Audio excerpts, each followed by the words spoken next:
Shalom Bapak Ibu Saudara yang terkasih.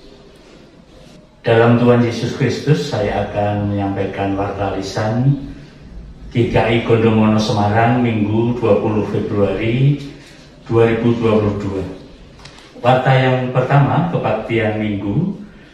Kebaktian hari ini Minggu 20 Februari 2022 GKI Gondomono Semarang masih dilaksanakan secara online via YouTube channel GKI Gondomono Semarang. Persembahan dapat saudara berikan melalui transfer ke rekening Bank Mandiri Semarang dengan nomor 135 0000 998995 atas nama GKI Gondomono Semarang, atau saudara dapat memberikan persembahan secara mandiri di dalam amplop dan bisa dititipkan ke tata usaha pada jam kerja atau dimasukkan ke kotak persembahan di gereja. Fakta yang kedua, kegiatan rutin gereja. Minggu ini Majelis Jemaat masih meniadakan kegiatan on-site, kebaktian persekutuan jemaat dan lain-lain sampai ada pemberitahuan selanjutnya. Hal tersebut karena satu, pandemi COVID-19 yang semakin meningkat. Dua, perbaikan gedung gereja masih berlangsung. Untuk itu saudara dapat mengikuti kegiatan gereja, kebaktian, persekutuan, dan lain-lain melalui YouTube channel GKI Gondomono Semarang. Kami mengimbau saudara tetap menjaga protokol kesehatan supaya kita tetap aman dan sehat. Warta yang ketiga, persekutuan doa harian. Persekutuan doa harian dapat saudara ikuti setiap hari mulai pukul 19 via YouTube channel GKI Gondomono Semarang. Warta yang keempat, persekutuan doa jemaat. Persekutuan doa jemaat akan dilaksanakan pada hari Selasa 22 Februari 2022 pukul 19 via Zoom meeting. Mohon keikutsertaan saudara. Mari saudara kita siapkan hati dan pikiran kita untuk mengikuti kebaktian ini dengan bersaat teduh sejenak.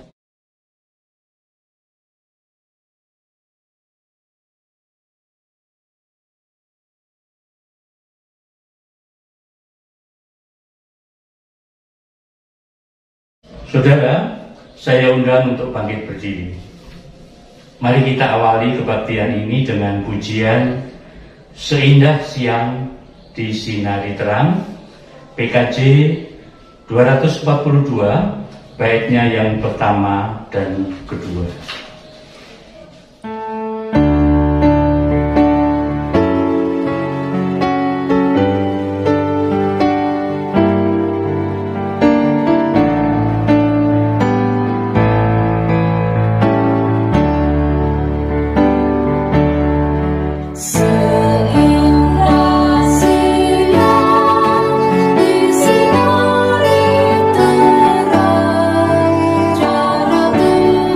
Tuhan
Saudara dikasih Tuhan, kebaktian minggu ini berlangsung dalam nama Allah Bapa, Putra, dan Roh Kudus.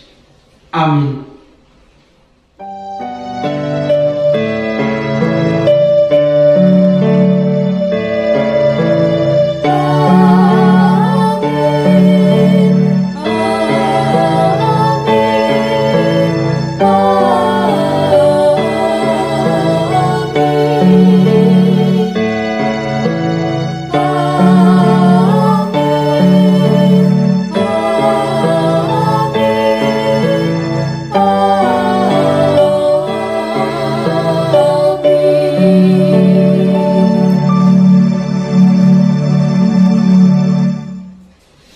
Salam kasih dalam Tuhan Yesus Kristus beserta saudara dan beserta saudara juga.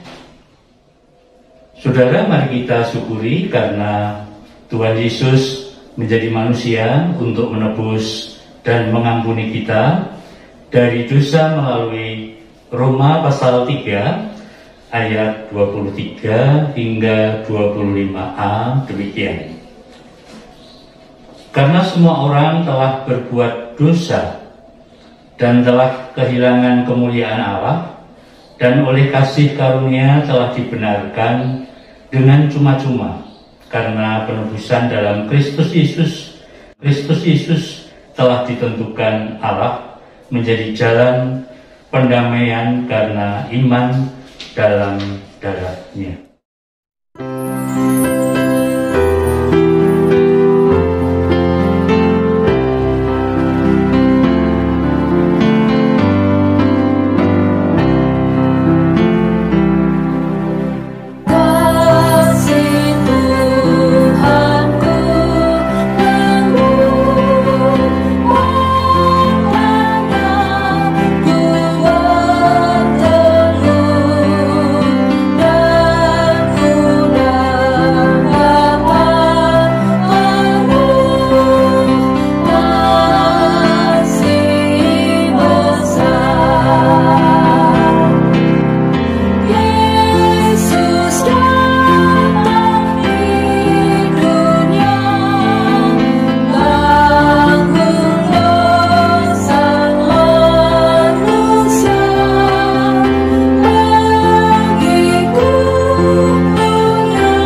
Saudara dikasih Tuhan, mari kita memanjatkan doa pengakuan dosa kita.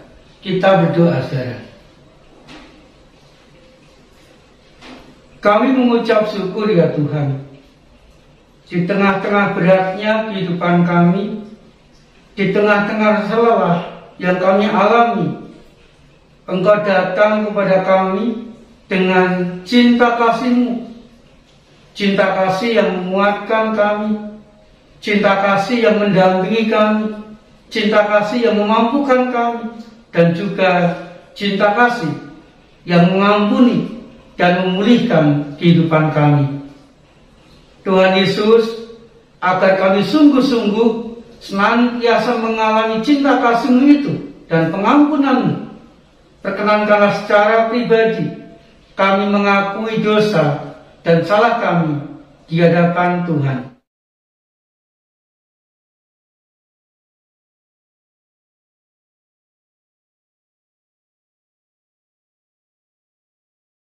Tuhan Yesus, setelah kami mengalami cinta kasih-Mu, biarlah kami juga senantiasa mengenakan, mewujudkan cinta kasih-Mu itu di dalam kehidupan kami sehari-hari. Di dalam nama Tuhan Yesus Kristus, kami panjatkan doa pengakuan dosa kami. Amin. Saya mengundang saudara untuk bangkit berdiri, dan dengan penuh sukacita saudara, mari kita menerima berita anugerah yang akan saya baca dari Kolose pasal 3 ayat 14. Demikian saudara. Dan di atas semuanya itu, kenakanlah kasih sebagai pengikat yang mempersatukan dan menyempurnakan. Demikianlah berita anugerah dari Tuhan. Syukur kepada Allah.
Mari Ibu, Bapak, Saudara, kita masuk di dalam doa sebelum kita membaca, mendengar, dan bersama-sama merenungkan firman Tuhan. Mari kita berdoa. Ya Allah yang hidup, Allah yang berkata-kata dan berfirman kepada kami, tiba waktunya bagi kami untuk membuka Alkitab yang kami percaya adalah isi hati Tuhan. Dan oleh karena itu di tengah segala kelemahan dan keterbatasan kami berdoa memohon kiranya Roh Kudus menerangi hati dan pikiran kami, memampukan kami semua untuk juga membuka telinga kami, pikiran kami, hati kami, dan juga kehidupan kami, serta menyediakannya sebagai tanah yang subur, sehingga ketika benih firman Allah itu ditaburkan, maka benih firman itu boleh berakar, bertumbuh, bahkan berbuah di dalam hidup kami sesehari lepas sesehari. Bagi hamba-Mu di tengah segala kelemahan dan keterbatasannya, Engkau pakai lidah, bibir, serta seluruh keberadaannya untuk menyampaikan isi hati Tuhan, sehingga sungguh pelayanannya boleh menjadi berkat di tengah-tengah ibadah umat-Mu hari ini. Berfirmanlah ya Bapa Surgawi, kami siap untuk mendengar. Kami memohon pertolongan Roh Kudus hanya di dalam nama Yesus Kristus, Sang Firman yang telah menjadi manusia itu. Amin. Ibu bapak, saudara yang terkasih di dalam Tuhan Yesus Kristus, pembacaan dan perenungan di dalam ibadah kita pada hari ini didasari dari Injil Lukas, pasalnya yang ke-6, ayatnya yang ke-27 sampai dengan ayat yang ke-38. Injil Lukas pasalnya yang ke-6, ayatnya yang ke-27 sampai dengan ayat yang ke-38. Lembaga Alkitab Indonesia, lembaga yang mencetak Alkitab kita, memberikan judul pada perikop ini, Kasihilah Musuhmu. Akan saya bacakan demikianlah Injil Kristus.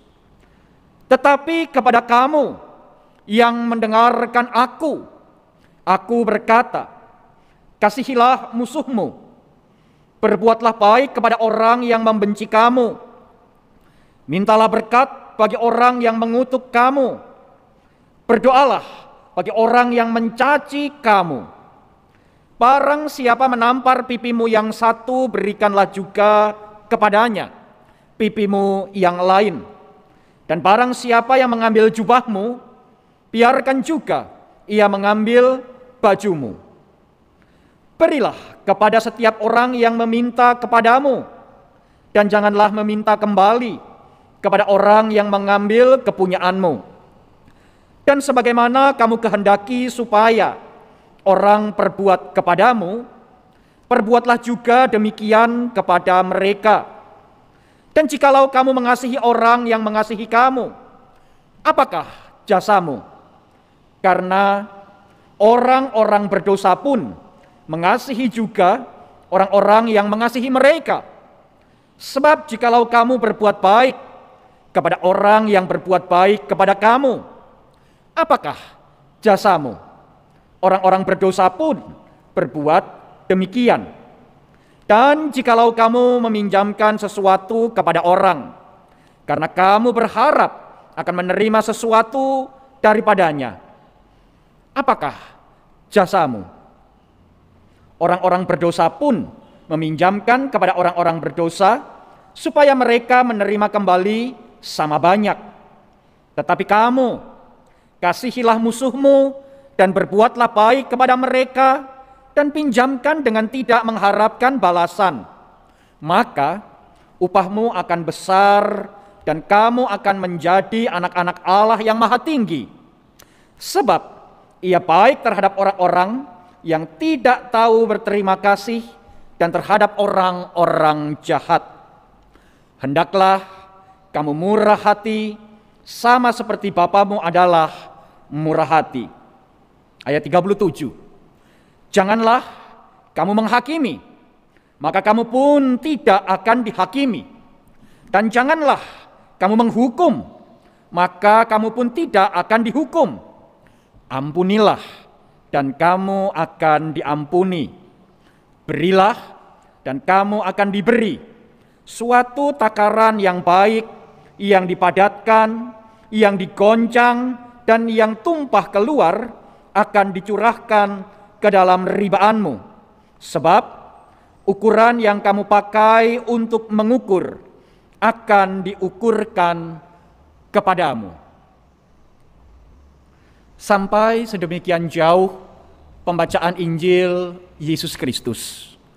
Yang berbahagia ialah kita semua yang boleh dengan setia melaksanakan firman Tuhan ini dengan penuh sukacita di dalam hidupnya setiap hari. Haleluya.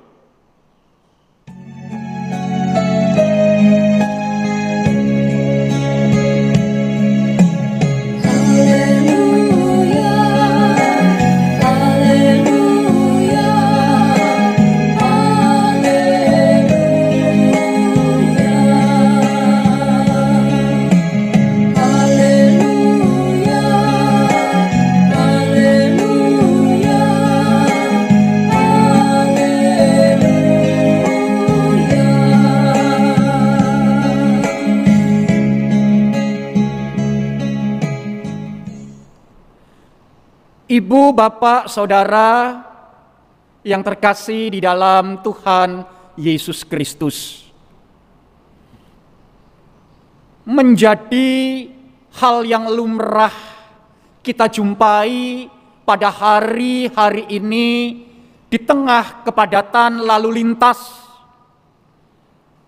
Ketika ada pribadi-pribadi yang melakukan kesalahan ketika mengendarai kendaraan, entahkah itu kendaraan roda 2, entahkah itu kendaraan roda 4, entahkah itu kendaraan pribadi, entahkah itu kendaraan umum, yang salah kemudian marah duluan. Yang salah marah duluan.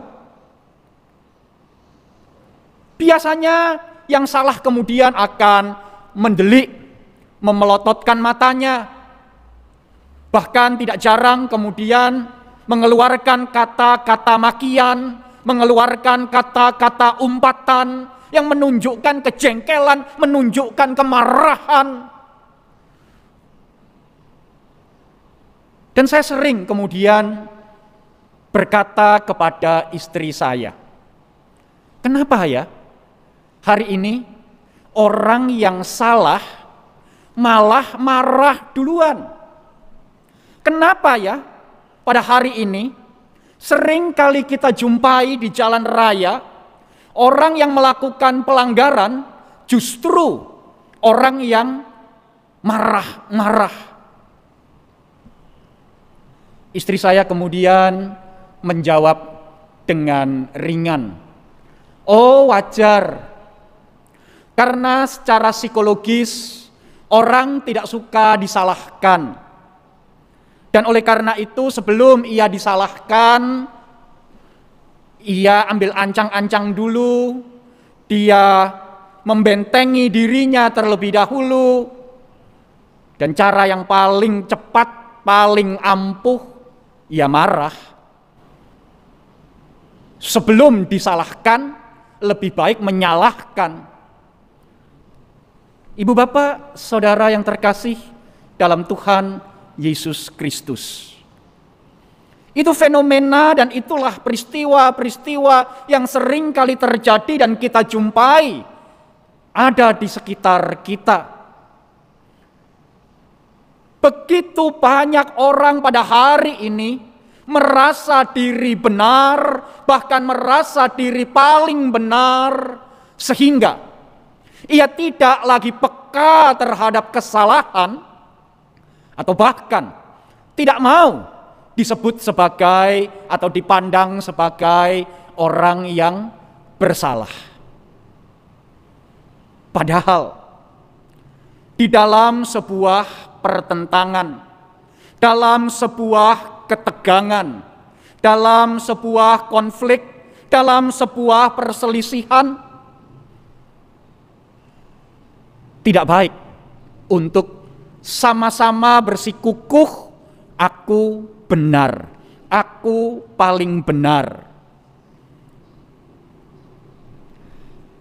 Di dalam sebuah ketegangan, dalam sebuah konflik, patut untuk disadari bahwa bisa jadi perbedaan-perbedaan yang ada terjadi karena perbedaan sudut pandang, perbedaan cara melihat. Dan ini perlu untuk dikomunikasikan, perlu untuk dibicarakan. Dan ibu bapak, saudara yang terkasih dalam Tuhan Yesus Kristus, sebagai orang-orang Kristen, kita dipanggil untuk mengembangkan sikap, untuk melihat perbedaan-perbedaan yang ada di dalam sebuah ketegangan, di dalam sebuah konflik, bukan dengan sudut pandang aku benar, kamu salah, tetapi dengan cara pandang. Oh, mungkin caraku melihat berbeda dengan caramu melihat. Titik di mana aku berdiri membuat aku melihat sisi yang berbeda. Karena posisimu juga berbeda. Kamu berada di posisi yang lain sehingga melihat masalah tersebut dari sisi yang berbeda. Nah, ibu bapak, saudara yang terkasih dalam Tuhan Yesus Kristus, pola sedemikian inilah yang disebut dengan istilah transformasi konflik. Ketegangan-ketegangan, perbedaan-perbedaan, perselisihan-perselisihan yang ada tidak dipandang sebagai sebuah ancaman, tetapi justru seharusnya dapat dilihat sebagai satu titik di mana semua pihak menjadi lebih kaya di dalam melihat dan menyoroti sebuah masalah. Ibu bapak, saudara yang terkasih dalam Tuhan Yesus Kristus, di dalam pelayanannya Tuhan Yesus mengingatkan kepada para muridnya supaya mereka tetap memiliki hati yang dingin, pikiran yang dingin ketika mereka menghadapi kemarahan dan caci maki orang-orang yang tidak menyukai keberadaan mereka. Dan memang tidak mudah untuk menjadi orang Kristen pada abad-abad awal. Sebab apa? Menjadi orang Kristen, ibu bapak, saudara yang terkasih, taruhannya tidak gampang. Menjadi seorang pengikut Kristus, taruhannya tidak sederhana. Menjadi orang Kristen, taruhannya adalah keselamatan hidup mereka. Ada begitu banyak pribadi yang menyoroti kehidupan orang-orang Kristen pada waktu itu, dan kemudian mencoba untuk memutarbalikkan fakta, mencoba untuk melakukan pembunuhan karakter, mencoba untuk melakukan pembulian yang mengakibatkan orang-orang Kristen sangat menderita, sangat teraniaya, bahkan harus menyerahkan nyawa. Tetapi ibu bapak, saudara yang terkasih, Tuhan Yesus mengingatkan mereka, bagaimanakah sikap terhadap orang-orang, pribadi-pribadi, pihak-pihak yang membenci engkau. Yesus mengatakan, kasihilah musuhmu. Oh ibu bapak, saudara yang terkasih, itu bukanlah suatu perintah yang mudah untuk dilakukan. Secara manusiawi, mudah sekali bagi kita untuk cepat marah, cepat ingin membalas, cepat ingin mengungkapkan isi hati yang penuh dengan kejengkelan. Tetapi Yesus berkata, "Hei, nanti dulu. Nanti dulu." Ibu bapak, saudara yang terkasih dalam Tuhan Yesus Kristus, dibutuhkan penguasaan diri yang betul-betul prima ketika kita hidup mengikut Kristus. Panggilan untuk betul-betul menguasai diri kita, tidak terpancing, tidak terprovokasi, tidak emosional ketika menanggapi apa yang orang lain lakukan kepada kita. Tetapi justru kita merespon dengan sikap-sikap yang positif, sikap-sikap yang penuh dengan cinta kasih, sikap-sikap yang mencerminkan Kristus yang hidup di dalam kehidupan kita. Menarik sekali ibu bapak saudara yang terkasih, bahwa ternyata Tuhan Yesus tidak sekedar mengajarkan satu prinsip, juga perilaku yang memiliki standar yang begitu tinggi. Ternyata Tuhan Yesus juga melakukan apa yang Ia ajarkan, apa yang Ia ucapkan. Ketika Ia dikhianati oleh muridnya sendiri, ketika Ia dijual oleh muridnya sendiri, ketika Ia ditinggalkan oleh murid-muridnya sendiri, bahkan ketika Ia kemudian mengalami penganiayaan demi penganiayaan, penghinaan demi penghinaan, bahkan penyaliban yang membawanya ke dalam kematian, tidak satu patah kata pun yang keluar dari lidah bibir Tuhan Yesus yang merupakan umpatan, yang merupakan makian, yang merupakan kutukan kepada mereka yang sudah melakukan tindakan-tindakan yang buruk terhadap dirinya. Ketika kita mencermati 7 kalimat yang Tuhan Yesus ucapkan di kayu salib, justru kalimat pertama yang Yesus ucapkan di kayu salib itu adalah sebuah doa. Doa yang berisi pengampunan, doa yang meminta kepada Allah Bapa yang pemurah itu untuk mengampuni mereka yang melakukan hal-hal buruk kepada dirinya. Ya Bapa, ampunilah mereka sebab mereka tidak tahu apa yang mereka lakukan. Ibu bapak saudara yang terkasih dalam Tuhan Yesus Kristus, di tengah kelemahan fisik, di tengah kesakitan, dan di tengah sakaratul maut itu, Yesus tetap dapat menguasai dirinya. Ia tidak membiarkan dosa merenggut hidupnya, dan ia mengucapkan doa pengampunan dosa bagi mereka yang telah berbuat keburukan kepadanya.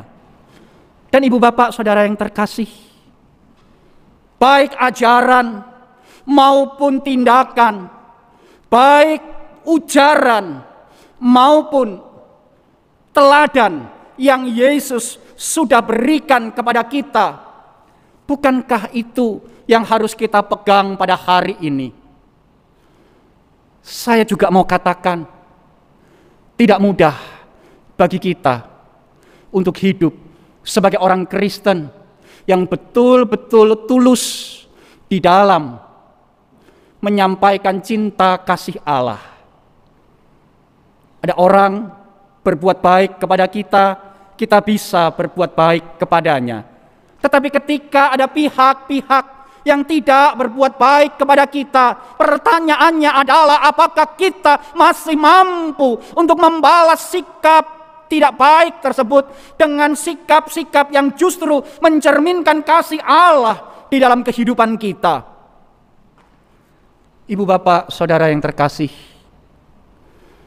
firman Tuhan hari ini memanggil dan mengingatkan kita bagaimanakah kita menjalani kehidupan kita hari demi hari di dalam realita hidup yang sebenar-benarnya.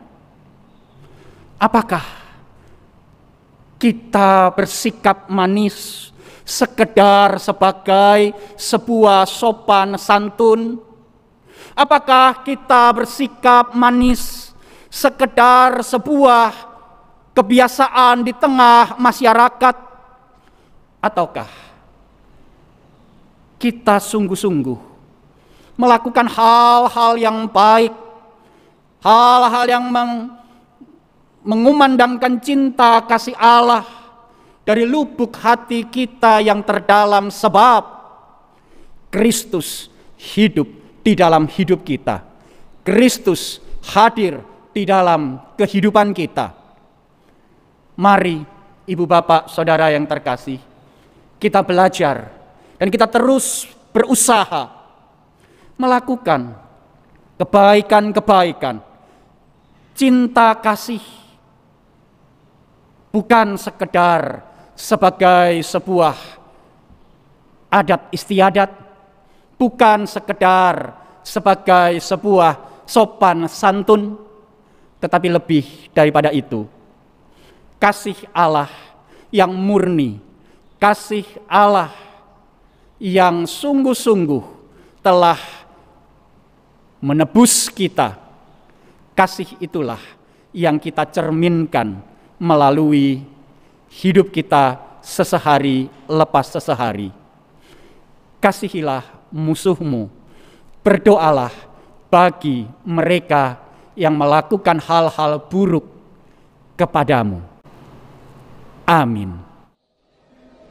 Saya mengundang saudara untuk bangkit berdiri. Bersama-sama marilah kita mengikrarkan pengakuan iman rasuli yang demikian. Aku percaya pada Allah, Bapa yang Maha Kuasa, Khalik langit dan bumi, dan pada Yesus Kristus, anaknya yang tunggal Tuhan kita, yang dikandung dari Roh Kudus, lahir dari anak darah Maria, yang menderita sengsara di bawah pemerintahan Pontius Pilatus, disalibkan, mati dan dikuburkan, turun ke dalam kerajaan maut, pada hari yang ketiga bangkit pula dari antara orang mati, naik ke surga, duduk di sebelah kanan Allah, Bapa yang Maha Kuasa, dan dari sana ia akan datang untuk menghakimi orang yang hidup dan yang mati. Aku percaya pada Roh Kudus, Gereja yang kudus dan am, persekutuan orang kudus, pengampunan dosa, kebangkitan orang mati, dan hidup yang kekal. Amin. Saudara dikasih Tuhan, mari kita memanjatkan doa syafaat kita. Kita berdoa, saudara. Tuhan Yesus, kami berdoa untuk kondisi kami. Biarlah pandemi corona ini tidak semakin meluas, tetapi mampukan kami ya Tuhan, pemerintahan dari tingkat pusat sampai daerah, dengan aturannya, dengan usahanya, dengan vaksin yang terus dilakukan, Engkau mampukan untuk mengendalikan pertumbuhan corona yang sampai saat ini masih mengalami peningkatan. Kami sungguh rindu ya Tuhan, karya-Mu membuat kondisi kehidupan kami menjadi semakin membaik. Kami juga berdoa ya Tuhan, biarlah Tuhan pun juga memberkati setiap usaha, setiap pekerjaan dari masyarakat maupun jemaat, agar tetap membuat rezeki yang cukup untuk memenuhi kebutuhan kehidupan sehari-hari. Kami pun juga berdoa ya Tuhan, biarlah kami semua boleh tetap mendapatkan imun yang semakin meningkat, sehingga kami tetap sehat dalam segala keadaan hidup kami. Tuhan, kami berdoa untuk anak-anak yang kembali menjalani pembelajaran jarak jauh. Biarlah dengan PJJ ini anak-anak tetap mampu belajar dengan baik, sehingga mereka pun juga bertambah pintar dan mendapatkan nilai yang baik. Tuhan, kami juga berdoa biarlah kami sekeluarga tetap merasakan sukacita, merasakan kebahagiaan, merasakan tercukupi berkat, sehingga kami mampu mencukupi segala kebutuhan kehidupan keluarga. Dan bersama-sama dengan anggota keluarga kami ya Tuhan, kami pun dimampukan Tuhan untuk menyelesaikan segala pergumulan kehidupan kami dengan baik. Kami berdoa ya Tuhan, gereja Tuhan, khususnya GKI Gondomono yang saat ini masih melaksanakan renovasi gereja ya Tuhan. Bila Tuhan membuat renovasi gereja ini bisa dengan lancar, biar Tuhan juga mencukupkan dana yang dibutuhkan, sehingga jemaat GKI Gondomono nantinya boleh beribadah dengan lebih aman, lebih nyaman, sehingga jemaat GKI Gondomono pun juga semakin memuliakan nama Tuhan, dan keberadaan gereja GKI Gondomono semakin menjadi berkat baik bagi jemaat maupun bagi masyarakat. Terima kasih ya Tuhan. Biarlah Tuhan juga menolong, menguatkan masyarakat Indonesia yang mengalami bencana. Biarlah campur tangan Tuhan itu boleh membuat mereka kuat dan mampu melanjutkan kehidupan dengan baik. Terima kasih ya Tuhan. Di dalam nama Tuhan Yesus Kristus kami panjatkan doa syafaat kami. Amin. Saudara, dengan penuh syukur, mari kita memberikan persembahan yang terbaik bagi Tuhan. Kita akan mendasari persembahan kita dengan membaca 2 Korintus pasal 9 ayat 7. Hendaklah masing-masing memberikan menurut kerelaan hatinya, jangan dengan sedih hati atau karena paksaan, sebab Allah mengasihi orang yang memberi dengan sukacita. Saudara sekalian, persembahan dapat saudara berikan melalui transfer ke rekening Bank Mandiri Semarang dengan nomor 135 00 00 998 995 atas nama GKI Gondomono Semarang. Atau saudara dapat memberikan persembahan secara mandiri di dalam amplop dan bisa dititipkan ke tata usaha pada jam kerja atau dimasukkan ke kotak persembahan di gereja. Marilah saudara dengan bersukacita kita berikan persembahan kita.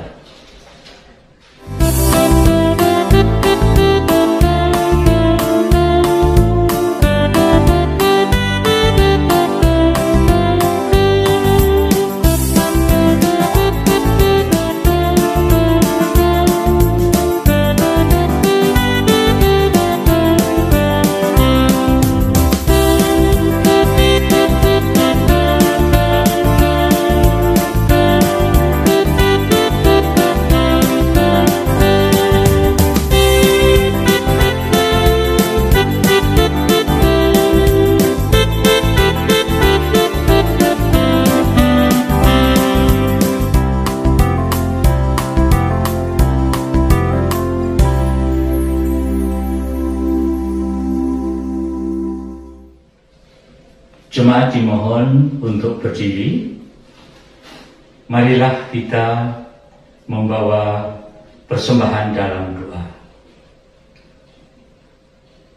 Tuhan Allah Bapa Surgawi, kami datang membawa persembahan.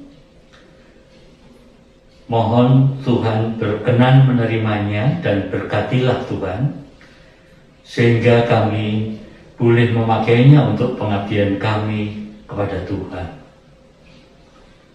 Di dalam nama Tuhan Yesus Kristus kami berdoa. Amin.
Saudara dikasih Tuhan, mari kita saling mengasihi, mengampuni, dan saling menerima, agar ada kerukunan, kebahagiaan, dan berkat.